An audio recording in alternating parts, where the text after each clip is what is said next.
ndagushuje kandi ndakuramukije wowe uteze amatwi ibiganiro byacu kandi wowe uhoza ku mutima Bright TV wowe wamaze kura subscribe amahoro y'Imana akubeho kandi imigisha y'Imana itanga yose igusesekareho kandi ndagira nkubwire ngo uri inshuti yanjye yakadasohoka ariko nawe utarakura subscribe icyo ngusaba no kugira ngo ukore subscribe ukibona iki kiganiro nk'ibisanzwe nge ni Jeanne Paul uri hose wumve ko gusuhuje ufite ibibazo intambara ihangane kuko mu ijuru hari Imana ihoza amarira kandi hari Imana itabara ariko kandi nawe ufite umunezero navuga ngo congratulation cyangwa se felicitation ariko kandi ntibibagirwe n'ababaye imfubyi n'abapakazi nabo ntuzibagirwe kuko kubikora ni imirimo myiza ubukoze kandi izaguherekeza. Ndagarutse rero nk'ibisanzwe iyi ni Bright TV ndi kumwe na mushumba wacu mwakunze cyane regionale Munyeragwe Gasore Laurent Gasore ni AKA twamuga rero wa musaza wacu kuba kandi mwakunze cyane mukunda ibiganiro bye byinshi atanga impuguro ku by'urugendo rugana mu gihugu cyo mu ijuru ni nararibonye nubwo nta muhanga w'urugendo ariko azi byinshi yahuriyemo nabyo azi ko imisozi imera azi ko ibaya bimera azi ko ibintu byose arabizi iyo atanze impuguro benshi muri mwebwe benshi muri twebwe turafashwa tukava ku rwego rumwe tukagera ku rundi mu buryo bw'umwuka mu buryo bw'imihagarare mu bukristo. Reka tutangiye tumusuza rero tumuha n'ikaze kuri Bright TV. Yesu ashimwe cyane mukozi w'Imana. Yesu ashimwe ndabashuje bakunzi ba Bright TV. Muraho neza na amahoro. Na amahoro. Tumaze iminsi tutababona ese mwari muhugiye mu biki? Muri ibi bihe haba ibintu byinshi turi mu murimo w'Imana dusura abantu kugira ngo twumve yuko bakiri mu nzira kandi niwo murimo mwiza wo gusura intama kugira ngo umuntu arebe ko zimeze. Imana ibahe umugisha. Amen. Uratubwiye mu mazi iminsi muhugiye mu bintu byo gusura intama umenye ko intama zimeze cyangwa se ubuzima bw'umwuka bumeze ariko se urantunguye nzi ko ibyo bintu biheruka kera iminsi nabyo biracyakorwa bashumba bacyabikora ese niba hari abatabikora muri no minsi wabagiriye inama? Uyu munsi baracyabikora bamwe baracyabikora ariko abatabikora rero ntabwo byabure byiza ntabwo bamenya ko intama zaraye cyangwa ko ziriwe bagombye kumenya ubuzima bwazo bwose rero nubwo n'abatabikora bazajya babikora buhoro buhoro ariko se batabikoze hari urubanza kiranuka mundi buryo ntabwo bikunda cyane wenda ntibagera urubanza rubareba ariko ubundi ni ngombwa gusura intama. Ni ngombwa gusura intama ariko se ntasuye intama nyobora nkasura abandi bantu ese byaba ari byiza? Ibihe biragoye kuko nk'uko bibiri bivuga usanga ibihe by'imperuka niyo mpamvu rimwe na rimwe abantu bihugiraho cyangwa se hakaba impamvu bituma atanaboneka cyane cyane nk'uko twavuze mu gihe cyashize twavuze ko burya umuhamagaro niwo waburije umuntu ko gukora ibyo bintu byose byo gusura intama nabyo no umuhamagaro ntabwo ari ibintu byoroshye. Birashoboka ko umushumba udafite umuhamagaro? Birashoboka ushaka kuba umushumba udafite umuhamagaro bitewe nuko waba warinjiye mbese nk'ubu warangije nkwinjira muri system ya Bright TV uburyo nkwinjije tekinike yego nta impamvu nengwaje gucyo nuko mu magambo Yesu yavuze nitujya mu bwemwe bw'ubusha azavuga ngo mwansuye ndwaye mwarangaburiye nagize ikibazo none se nimba udasura ubwo ngubwo ingorano z'abantu basuye abandi barwaye se cyangwa se yabasuye abandi bafite ibibazo ubwo yazazibona kandi uko mbyumva nimba ndi umushumba cyangwa se nimba n'umukozi w'Imana runaka mu migisha Imana izataga cyangwa se mu mapeti Imana izataga yose nakayebonye nk'umukozi w'Imana aragije intama numvaga rero nimba adasura intama cyangwa adasura abantu akihugira numva yaba yacirwa urubanza n'Imana. Hari igihe atazisura ariko akaba akora mu bundi buryo bundi abantu bakaba bamubwira bati bunaka hari intama irwaye akayisura wenda ntagiye akohereza kuri Moble money cyangwa se agatuma umuntu hari igihe bishoboka bitera imirimo yaba afite ariko bitariho nkuko mbajije gutyo iyo bitariho atabikora ubwo yabona izindi ngororano kuko umuntu azahembwa iki ibyo yagiye akora. none se umushumba mbare kubaza kubaza n'ibibazo ntabwo byo bisanzwe mu nshingano umushumba afite mu nshingano yahamagariwe ndakeka harimo no gusurana izo nshingano ibyo bintu byose yabahugiyemo byaba biri mu nshingano ze. Inshingano si ukumenya abakristo si ukumenya intama ze waragira intama ntumenye yavunitse kuvuga ati nimba mwe intama yaravunitse ndoherezayo ubwungo gusa ntazo ukuntu byaba ari byiza tubagire iyo nama. Oya ntago byaba ari ukuri cyane gusesuye byanga bikunda buni n'itegeko gusura intama ukamenya n'icyayivunnye ariko byagenze ukamenya nuko hari igihe umuntu yaba yaragiye mu ntege nke cyangwa se yaba yaraguye cyane cyane iyo ubuze amakuru yabayeho usanga abantu benshi batashaka kuyumva neza ariko objective no gusura.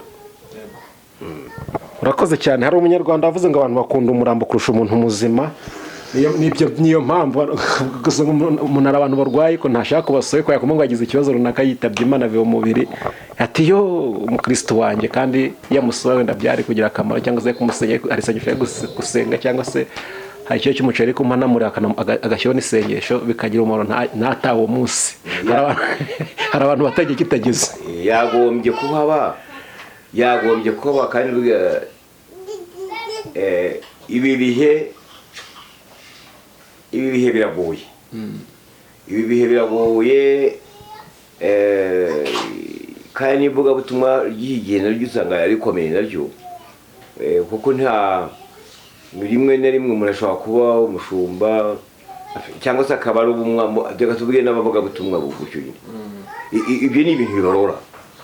Ubundi gusura intama ni ibintu birora uwavuze ko giye gukora umurimo w'Imana kuko ari umurimo w'Imana bakora biba bishaka ko n'ubundi uwo murimo awukora wose biramutse bitabayeho rero byaba bituzuye neza. Yaba akora umurimo ariko nanone akaba bituzuye neza yaba yarizirikanye kuko hari igihe umuntu ashobora kwizirikana yamara kwizirikana akagira ibyo akora akagira n'ibyo adakora bikamananira.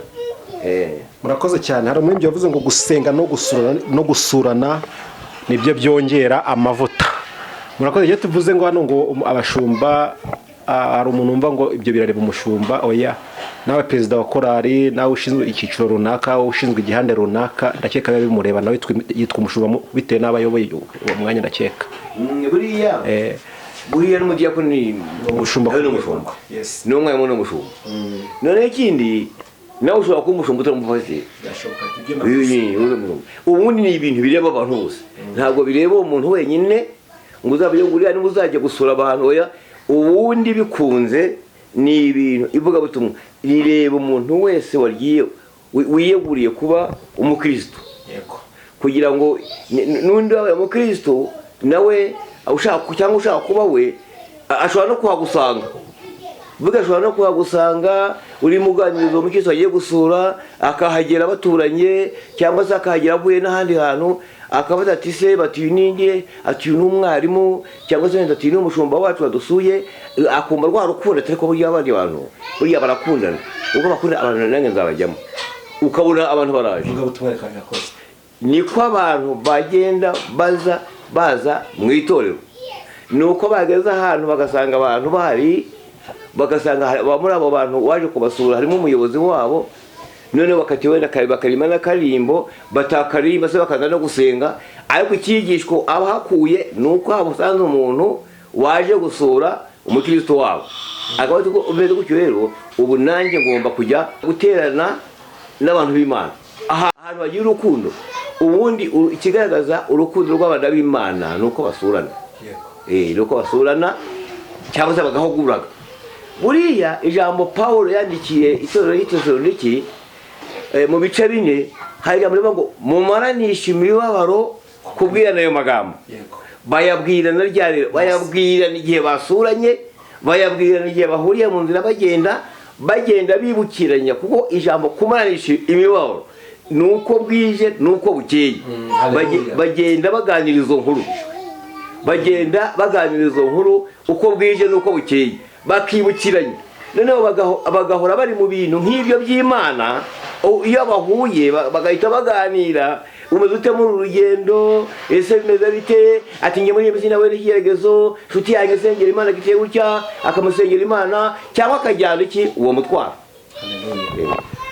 Murakoze cyane inshuti bavandimwe baduteze amatwi muri kano kanya, bateze amatwi ibiganiro byacu bya Byumve TV. Turakomeje wowe ukeneye amavuta, wabuze amavuta, wabuze hari ibintu byinshi wagiye ubura, mwabyumvishe, gerageza gusurana, ko mu gusurana harimo igisubizo cy'ibyo wibaza, kandi mu bibazo ufite, mu gahinda ufite, buryo wasonye ukabwira mwene so ikibazo cyawe, abasha kugusenya cyangwa se mugafatikanya mugasenga, Imana ikagikemura. Reka dutanye ikiganiro cyacu rero, twinjiye mu kiganiro kugira ngo twinjire mu ijambo ry'Imana muri kano kanya, kugira ngo tubasabe mutangire musenga Imana, ubundi mutugeze icyo Mwuka ashyize ku mutima wanyu. Turagushimye Mana yacu, tugushimiye igitondo cyiza utwemereye kongera kureba mu isi y'abazima, mu gihe tutirengagije yuko ubu hari abarangije kurangiza urugendo. Mana ishobora byose, uyu mwanya tugiye kumva ijambo ryawe, kuko ijambo ryawe ari umutsima w'ubugingo, kandi ijambo ryawe ni amazi yo kunywa. Turasabye kugira ngo Umwuka Wera abashe kutwigisha ijambo ryawe, kuko nta buhanga bw'umwana w'umuntu, nta bubasha bw'umwana w'umuntu, ariko Umwuka Wera yamanuka yazenguruka isi yose agakwizira ijambo ryawe, buri wese akaryumva, buri wese akumva aho yarari, kandi akumva naho ari, akumva aho rimukura naho rimushyitsa. Uyu mwanya rero turagusabye kugira ngo Umwuka Wera abe hafi y'abantu bawe, kugira ngo arusheho kubasobanurira no kubabwira iby'iyi nzira yo kujya mu gihugu cyo mu ijuru. Urakoze Yesu, kuko byumvishe kandi witeguye gukomeza kubana natwe, tubisabye mu izina ryawe ryera Yesu, amen.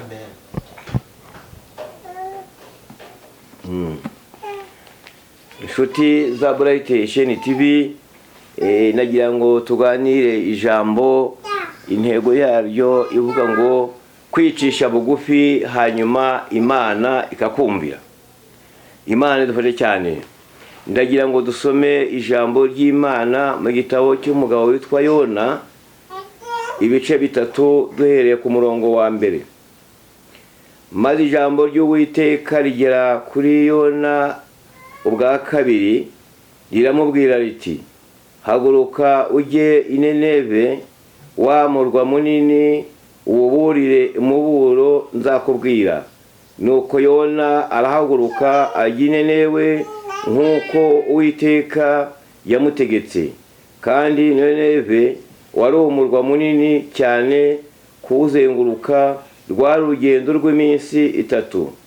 Yona atangira kujya mu mudugudu, agenda urugendo rw'umunsi umwe, arangurura ati, hasigaye iminsi 40 Nineve hakarimbuka. Maze ab'Nineve bemera Imana, bamamaza itegeko ryo kwiyiriza ubusa, bose bakambara ibigunira, uhereye ku mukuru ukageza ku woroheje, hanyuma y'abandi. Ijambo rigera ku mwami w'i Nineve, ahaguruka kuri intebe ye y'ubwami, yiyambura umwambaro we, yambara ibigunira, yicara mu ivu, ategekana itegeko rye n'abatware b'intebe, bararyamamaza. Nineve bati, umuntu wese ye kugira icyo asogongera, kandi amatungo n'amashyo n'umukumbi bye kurisha, kandi bye kunywa amazi, ahubwo abantu n'amatungo byose byambare ibigunira. Abantu batakambira Imana bakomeje, kandi bahindukira umuntu wese areke inzira yembi, bareke n'urugomo bagira. Nta ubizi aha nta ubizi, ahari aho Imana yahindukira ikigarura, ikareka uburakari bw'inkazi yari ifite ntiturimbuke. Imana ibonye imirimo yabo uko bahindukiye, bareka inzira yabo mbi, irigarura, itegeka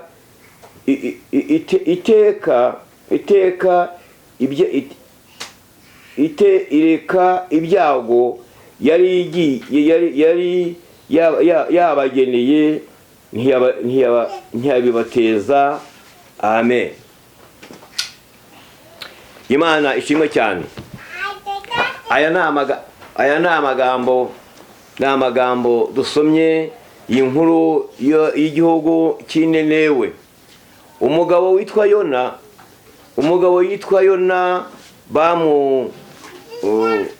Uwiteka yaramuhamagaye. Uwiteka yaramuhamagaye, amutuma inenewe, murwa munini. Bibiliya ivuga ngo urugendo rwagendwaga iminsi 3. Ariko mu gice cya mbere Yona Imana yigeze imutuma kujya kuburira inenewe, aho kujyayo ntiyajyayo, ahubwo afata urugendo rujya i Tarasisi. Bibiliya ivuga ngo afata ihoro arambuka, ageze mu bwato ishuheri y'umuyaga nyinshi ibabuza kwambuka. Uwiteka abateza umuyaga, hanyuma muri ya nyanja irazikuka n'umuyaga mwinshi, kwambuka kw'inkuge biranga. Bimajije kwanga, abari mu nkuge bose batangira gutakambira Imana yabo, batangira gutakambira imana zabo. Ariko Yona we ageze munsi mu bwato hasi, Bibiliya ivuga ngo arisinzirira. Amajije gusinzira Yona, hanyuma baramaza bati, wa mugabo kuki usinziriye? Mbese wa mugabo we uri uwahe? Uri bwoko ki? Utuye he? Arababwira ngo njyewe ndi umuheburayo, nubaha Uwiteka. Ati kandi njye bateje ibyago. Noneho ubwo bimeye gutyo, bati none tubigenda dute rero? Ati ni munzire mu njugunye mu nyanja. Mukuri ni ukurigenda rwaremeza ko urwo rugendo ntiyarugenda, ntiyajyayo. Bigeze ubwo yagiye mu nda y'urufi, bigeze ubwo urufi rurutse umusozi. Ariko hano ijambo ritubwira ngo ijambo ry'Uwiteka ryongera kugaruka kuri Yona ubwa kabiri, rimutuma kujya kuburira umurwa w'inenewe, ngo wari umurwa munini kandi uwo murwa harimo n'abanyabwenge bakomeye. Ariko imutegeka kujya kuburira kuko ibyaha byabo byari byinshi cyane. Ariko umugabo Yona agiyeyo kubera yuko ngo hari ikibazo cy'abahanuzi. Abo bahanuzi noneho ngo bakaba bararengagije abo bahanuzi, umubabaro ukomeye cyane, ari nawe ushobora kuba waramuteraga kujyayo. Hanyuma igihe kiragera, Yona aragenda nk'uko Uwiteka yamutegetse, aragenda agezeyo, atangira kuvuga. Aravuga ngo inenewe, ngo mu minsi 40 haba hararimbutse. Ariko abantu basesengura cyane, bakurikirana ibintu n'ibindi, bakavuga yuko mwihanura cyatagaragaraga, kuko n'ubundi yarafite ikibazo cyuko abahanuzi inenewe barenganya abahanuzi. Yarafite icyo kibazo cyuko babarenganya, akagenda hanura, akagenda yarenga umusozi arenga undi, akavuga ngo inenewe mu minsi 40 hazarimbuka. Hanyuma biza kurangira batanamubonye n'ishusho. Hanyuma batamubonye rero batangira guhamagarana. Baravuga bati ibintu byakomeye. Bati marayika yaguze muri kino gihugu, marayika yaguze muri kino gihugu, nyamuna marayika yaguze muri kino gihugu. Abantu ngo bari buta cyane, inkuru ndende iragenda igera ku mwami. Bati marayika yaje. Hari umuntu uri kuvuga ngo inenewe mu minsi 40 hararimbuka, ariko ashobora kuba ari marayika kuko twebwe ntawe twabonye. Ariko iryo jwi ryumvikanye, maze ngo umwami w'inenewe ngo abyumve, hanyuma ahaguruka ku ntebe. Imana ishimwe cyane. ahaguruka ku ntebe, yicara hasi, yambara ibigunira, yisiga ivu, ategeka itegeko rikomeye igihugu cyose arabwira ati umuntu wese ni ari inka, ari ikintu cyose ntikigire icyo gifata, cyose ntikigire icyo kirya. Bibiliya ngo nuko biyiriza ubusa. Imana ishimwe. Biyiriza ubusa muri icyo gihugu, igihugu cyose kiyiriza ubusa, kisiga ivu, ngo kandi n'ibyo byose ari inka, ari indogobe, ibyo bari batunze byose nabyo ngo byambara ibigunira. Ntabwo nzi ukuntu babyambaye, niba barabyitwikiriye, urabona ukuntu inka imeze, niba yaritwikiriye, niba byaragiye gute, kubera ko ntari muri icyo gihugu, sinzi ukuntu bari bambaye, sinzi ukuntu iyo nka yari yambaye. Ariko biraba ngo umwami aba ku ntebe yicisha bugufi. Abantu babwira abantu ngo mwiyirize ubusa by'agahato, ntabwo ari agahato, ntabwo biba ari agahato, ahubwo ni ibintu ibiba iyo habaye ikibazo ku muntu wizera, ku muntu uzi ko Imana ifite imbaraga, kugira ngo umuntu uzi ko Imana ifite ubushobozi, wakicisha bugufi bwe, akemera kwigomwa ibyo byose ku giti cye, nta muntu bimuhase, ahubwo ku giti cye akemera kwigomwa, hanyuma akiyiriza ubusa kubera icyifuzo kiri imbere y'Imana, ntawe umuhase.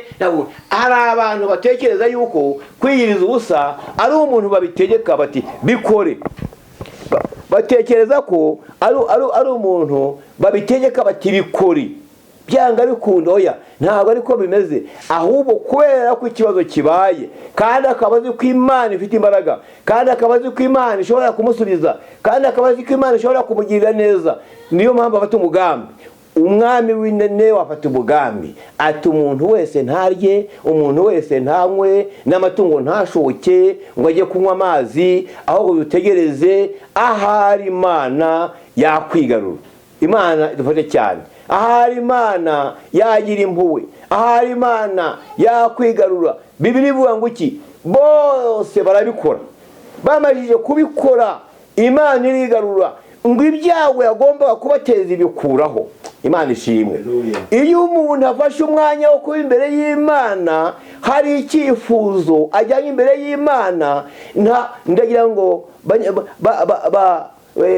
bene data b'inshuti za Moble TV, mwumvire ijambo neza, mwumvire ijambo neza. Ntabwo iyo umuntu yirije ubusa ari uko abantu baba bayimuhase, ari uko abantu baba bayimutegetse, ahubwo nuko muri we afite ikibazo, afite ikibazo cy'ubugingo. Ati Mana, ubugingo bwanjye buzagende neza, Mana uzamfashe, mfite ikibazo iki n'iki, Mana ndagira ngo umfashe, kandi Imana ikagisubiza. Hanyuma guca bugufi kw'igihugu cy'Neneho kwatumye Imana yigarura. Imana ishimwe. Niko Bibiliya itubwiye, byatumye Imana yigarura. Imana ishimwe. Ngo Imana ireka ibihano yari yageneye Neneho kuko bigaruye. Birashaka kuvuga iki? Umuntu wese ufite icyaha yakoreye Imana, yagiriye Imana, Imana akajya kure yayo, umva uko bimeze. Iyo yagiye imbere y'Imana agasenga Imana, Imana irigarura. Imana ishimwe cyane. Imana irigarura. Iyo ufite ikibazo, Imana irigarura. Iyo afite igicumuro yakoreye Imana, Imana ntimurebe neza, ariko agahindukira, Imana agahindukira Imana, Imana irigarura ikamubabarira. Maze ngo Imana imajije kureba Neneho ukuntu bubaraye, ukuntu bapfukamye, ukuntu baciye bugufi, Imana irabababarira. Irebye imibereho yabo, irebye imigendere yabo, irebye ukuntu baciye bugufi, Imana irabababarira. Imana ishimwe cyane. Imana irabababarira. Uyu munsi wa none nawe hari ibintu byagutandukanyije n'Imana, kandi Imana irabibona. Byagutandukanyije n'Imana, ibyo wakoraga ntukibikora, uko wabagaho si kukibaho, ariko Imana iragusaba kugira ngo uce bugufi ikubabarire ibyaha wakoze. Imana ishimwe. Bibiliya iyo ivuze ibyo kwiriza ubusa, abigishwa ba Yesu barabwiye ngo twirukanye umudayimoni duhereye mu gitondo, yanze kugenda. Yesu arababwira ati ntabwo yirukanwa n'ikindi, ahubwo yirukanwa no gusenga no kwiriza ubusa. Imana ishimwe cyane. Niyo mpamvu ibintu abantu bamwe batamenya ibyo ari byo, abantu bamwe bakavuga uko babyumva, abantu bamwe bakavuga uko babitekereza, ariko burya kwiyiriza ubusa kw'abantu b'Imana ni uko bagira ngo hari Imana icyo kibakorera. Nta muntu ubahase, nta muntu ubibategetse, ahubwo ni ukugira ngo Imana ibarebe neza. Oh haleluya! Kugira ngo ibarebe neza, kugira ngo ibumve neza. Imajije kubona ibyinenewe, urumva ko yatumye umuhanuzi bwa kabiri. Yarabanjije ituma Yona. Imajije gutuma Yona ubwa mbere, iramutuma aho yagiye ashaka guhunga Imana, ariko Imana iramutangira. Noneho rero ubwo bwa kabiri nibwo yagiye agerayo, agenda baburira, hanyuma inkuru ziragenda ibageraho, hanyuma inene baca bugufi, Imana irababarira cyangwa Imana irigarura. Nawe niko rwigarura uyu munsi, niwumvira ijambo ry'Imana. Niba warakoze ibintu bikomeye, ukaba warakoze ibyaha byinshi, ukaba warasubiye inyuma, ukaba waraciye intege, ariko nubwo wacitse intege, Imana yo iragira ngo wigarure. Nubyemera uyu munsi nanone, Imana ukemerera Imana, irigarura ikubabarire ibicumuro byawe. Imana idufashe kandi Imana itugire neza. Nagira ngo twongere twibukiranye amagambo y'Imana. Imana abantu bicishije bugufi irongera ikabakira iyo bagarutse. Imana abantu batigeze bayimenya, iyo bumvishe inkuru yayo bakumva ubutumwa bwiza, nabo bumva bashatse kwakira agakiza. Ndakwifuriza kwakira agakiza muri uyu mwanya. Ucyumva aya magambo, ucyumva Bright Shone TV, uhindukirira Imana kugira ngo Imana yigarure. Nuvuga ngo nakoze ibyaha byinshi cyane, nuvuga ngo nakoze ibintu bikomeye cyane, ahubwo nagira ngo umenyeshe yuko Imana yigarura iyo icumiyeho. Abashakana umwete bazambona. Niba uyishakana umwete uyu munsi wa none urayibona. Niba wumva uyikeneye uyu munsi wa none urayibona. Imana idufashe. Niba wumva warananiwe cyangwa waraguye, ariko Imana ikaba itakubona, uyu munsi irakubona. Wongere wigarure, wongere ugarukire Imana, hanyuma Imana ikugirire neza.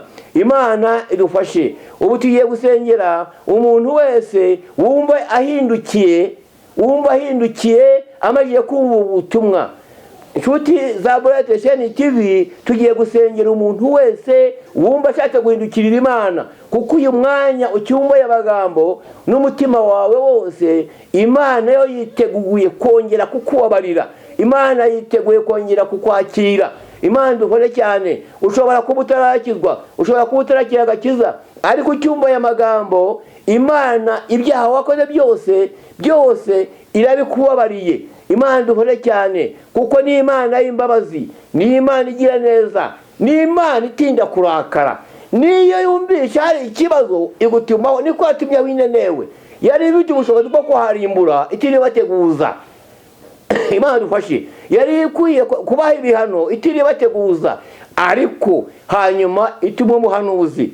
Imana dufashe. Noneho rero ubu nawe ubonye umuhanuzi muri aya masaha, arakubwiye ngo garuka kuko abanyabyaha bazarimbuka. Garuka kuko abanyabyaha Imana izabahana. Yewe muntu wari usubiye inyuma, garuka kuko abanyabyaha byanga bikunda Imana izabahana. Imana dufashe kandi Imana tugire neza. Tugiye gusenga Imana. Mwami Imana yacu iri mu ijuru, uyu mwanya turagushimye. Tugushimiye ijambo ryawe, kuko ijambo ryawe ni umutsima w'ubugingo. Ijambo ryawe ni imbuto itabora. Mana yacu, uyu mwanya ndakwinginze kugira ngo umuntu wese wumvishe amagambo yawe, akaba yumvishe ijambo ryawe, akaba yaryumvishe, ndagusaba Mana kugira ngo uyu muntu uhindukiye akaba ahindukiye kubwo yumvishe ijambo ryawe, ndakwinginze Mana mubabarire, umugirire neza uyu muntu wari waraguye, umuntu wari waracitse intege, ariko uyu mwanya akaba yumvishe ijambo ryawe. Mana umubabarire, umubohore ingoyi Satani yamubohesheje, ya maraso amenye ku musaraba ikorogota yongera mweze. Mana yacu umwandukure mu gitabo cy'urupfu, umwandike mu gitabo cy'ubugingo, kimwe uzahamagaramo abagenze neza, abagukoreye, abaguhindukiriye, abacitse intege bakagaruka, abasubiye inyuma, abatarakumenye bakakumenya kubwo ijambo ryawe. Mana yacu bakumva ubahamagaye bazakwitabe. Urakoze ukubyumvishe, kandi urakoze kuba bari umuntu wese witeguye kwakira. Ni mu izina ryawe mbisabye Yesu, amen. Nomero za telefoni ni 0788699258, 0788699258. Imana ibahe umugisha, kandi umuntu wese warangije kugaruka mu nzira y'Imana akomere asenge Imana kugira ngo imufashe. Amen. Imana ibahe umugisha.